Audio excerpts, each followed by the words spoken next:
Hey everyone, before this video starts, I just wanted to apologize for these two candidates going up against each other. Honestly, no. If this ever happened, I wouldn't even vote in this presidential election. This would be probably one of the worst presidential elections, even worse than Clinton v. Trump.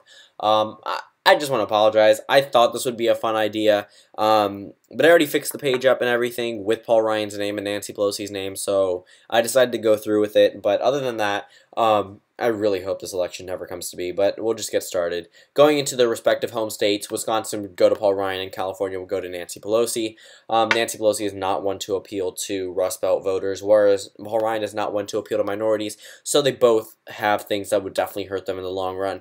Going across the West Coast, we know solid Democratic states would stay Democratic states, Hawaii included. Going up to the Northeast, I'm going to leave out a couple states that I normally fill in for the Democratic Party. States like New Mexico, Nevada, Maine, Virginia, Minnesota. So now we're going to fill in all the safe states I would consider safe for the Republican Party. Arizona, Alaska. And the reasoning behind Arizona and Alaska and states like that, one electoral vote from Nebraska I'll leave up, even though I don't think that, oh, I guess I can't leave it up. Maybe I have to. Okay. But honestly, I don't see, where did I leave off? I think I got lost.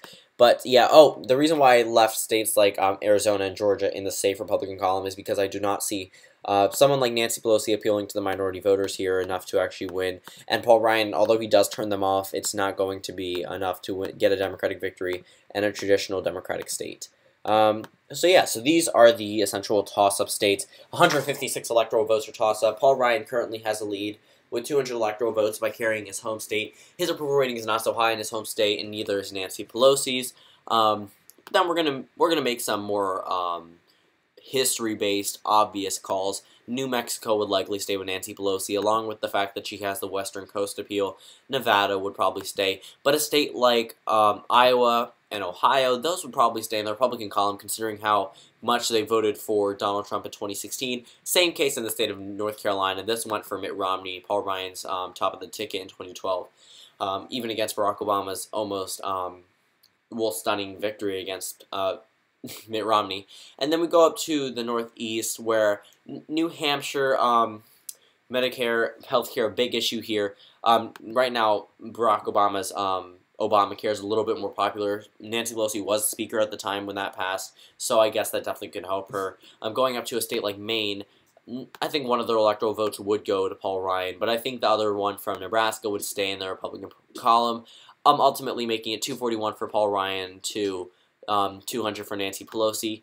Going over to a state like Virginia, we saw in the 2017 general election that the Democrats did very well there. Honestly, Paul Ryan would be tied too much to the Trump administration, and I think it would hurt him. Neither of them are really good candidates, especially in the long run. Going over to a state like Colorado, again, Paul Ryan's weed legalization stance, and just the fact that he is a Republican Speaker of the House, that definitely would hurt him in a state of like Colorado. Going down to the state of Florida, that's a pure toss-up up there. States like Minnesota and Michigan, Donald Trump's approval rating would definitely impact Paul Ryan, considering I'm considering this to be a 2020 general election.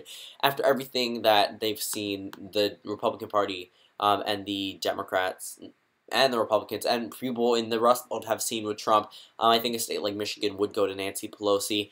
Going over to a state like Pennsylvania, I think Paul Ryan would win the state of Pennsylvania, and the reason behind it is they talked about him having an appeal to the white working class, and I think it could outstretch Nancy Pelosi with the attack ads such as she'll bring her liberal agenda. But the state of Minnesota voted for Clinton when Trump was able to win it, and now we have 248 electoral votes for Nancy Pelosi to 261 for Paul Ryan.